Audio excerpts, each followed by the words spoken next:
Seorang pemuda asal Bekasi, Jawa Barat dikabarkan tewas di Kamboja pada tanggal 3 Maret 2025. Sebelumnya ia sempat berpamitan kepada ibunya untuk bekerja di Thailand di bidang perhotelan melalui sebuah yayasan penyalur tenaga kerja di Tanjung Priok. Ibu dan pihak keluarga kemudian mendatangi Polda Metro Jaya untuk membuat laporan atas kematian tak wajar mendiang anaknya yang diduga menjadi korban tindak pidana perdagangan orang. Saksikan Benang Merah episode Peran WNI di Balik Kerajaan Judi.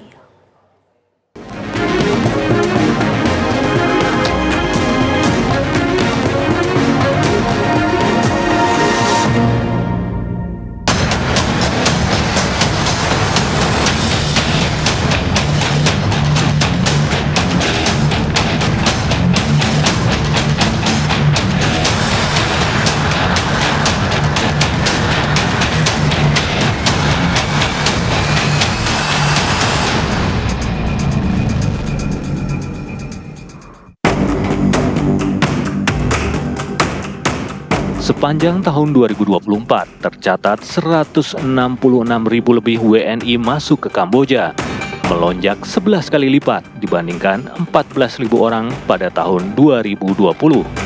Diduga kuat, lebih dari setengah WNI di Kamboja ini bekerja untuk sindikat bandar judi.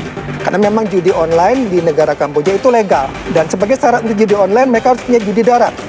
Nah, tapi yang parah ini, yang scammer, mereka ini tujuannya direkrut untuk menipu orang sendiri. Nah, ini kerjaan sampai 18 jam, bahkan 20 jam. Kalau mereka nggak memenuhi target, mereka akan disiksa. KBRI di Phnom Penh mencatat lonjakan tajam angka kematian WNI di Kamboja dalam 5 tahun terakhir. Pada tahun 2020, tercatat hanya 1 kasus kematian. Sedangkan pada tahun 2024 terdapat 92 kematian atau melonjak hampir 100 kali lipat. Sebagian besar anak muda usia produktif ini meninggal karena penyakit yang berkaitan dengan gaya hidup dan sejumlah kematian tak wajar. Seorang pemuda asal Bekasi, Jawa Barat dikabarkan tewas di Kamboja pada 3 Maret 2025. Saya ditelepon sekitar jam setengah 10 sama orang dari sananya, teman satu kamar kali ya. Katanya Soleh ditelepon video callan dah saya sama dia. Saya ngeliat anak saya udah nggak kenal sama saya. Terus saya ditanya sama Rai itu, ibu apa si Soleh punya riwayat kejiwaan? Saya bilang nggak ada. Nggak punya riwayat penyakit ya? Nggak ada. Ya ada itu kayak sobekan gitu di perutnya pas waktu saya mandiin. Dugaannya apa? Nggak tahu juga, saya emang nggak ngerti. Orang-orang ngomongnya kayak gitu, ngomongnya pada kayak gitu dah, ginjalnya diambil. Sebelumnya, ia sempat berpamitan pada ibunya untuk bekerja ke Thailand di bidang perhotelan melalui sebuah yayasan penyalur tenaga kerja di Tanjung Priok.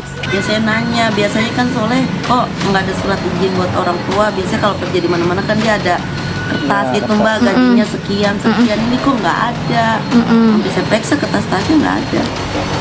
Pas tahu-taunya pas Soleh udah almarhum, itu juga teman-temannya yang nyelidikin, terakhir IG-nya katanya adanya di Kamboja. Saya lihat dari media itu, dari HP katanya judol gitu-gitu. Katanya kerja di judi online, bukan koki gitu ya? Bukan, makanya saya kaget. Sempat nelpon saya, mesen saya gini, udah mah jangan kebanyakan pikiran, jangan dengerin kata orang. Dia bilangnya gitu, gajinya gede mak, mayan 3 kali lipat. Pas udah meninggal ditanya perusahaan apa, nggak dikasih tahu. Ya gitu udah biar anak saya tenang. Saya ngikutin saran dari orang aja. Katanya kalau misalnya itu anak saya nggak tenang.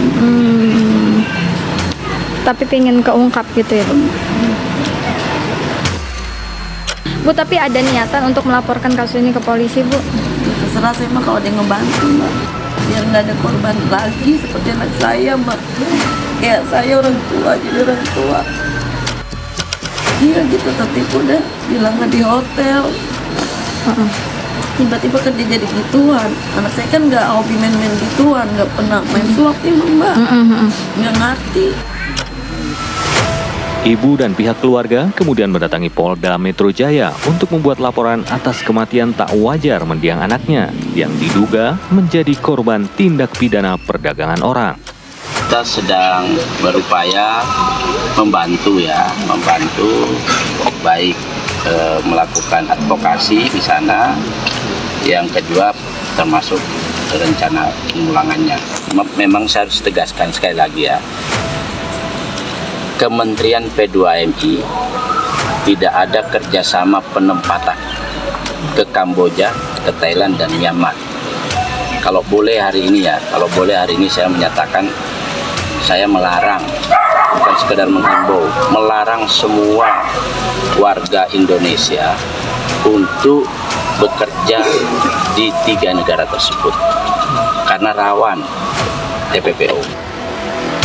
Kami mencoba mencatat tahun 2020 sampai tahun 2025 ini tren kasus di Kamboja itu naik drastis, tidak hanya kuantitas tapi kualitas kasusnya naik.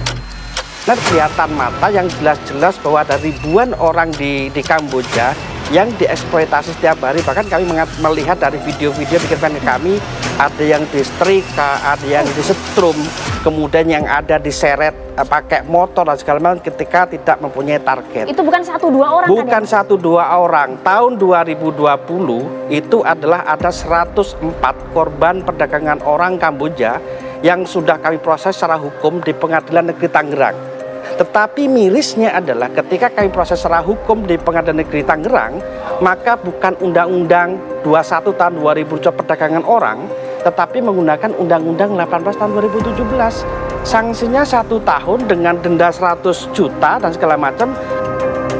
Ini kami mencatat juga, kami agak miris dan ini hati-hati dengan 2 korban meninggal ini. Maka kami bersuara bahwa harus ada otopsi yang jelas, transparan, keterlibatan negara, kemudian diberikan kepada anggota keluarganya. Ini adalah ada dugaan-dugaan yang sistematis, tidak hanya kemudian bicara pekerja migran, tetapi ini katakanlah modus perdagangan orang dengan politik upah murah. Mungkin teman-teman tahu, siapa sih pemilik judol di sana? Siapa bos-bos kemudian yang menjadi scam di sana? Kami nggak tahu, Mas. Kami tahu.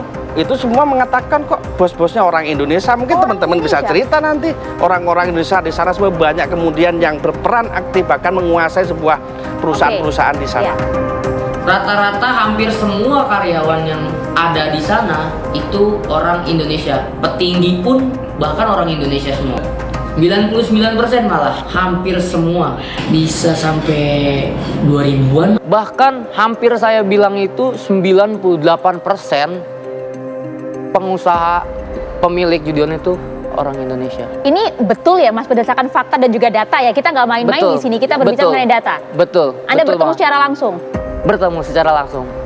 Tapi saya tidak kenal. Karena kan gimana ya, karena muka orang-orang Indonesia, ketemu pun juga mereka pakai bahasa Indonesia. Dan rata-rata itu emang bener-bener orang Indonesia semua sih, Mbak.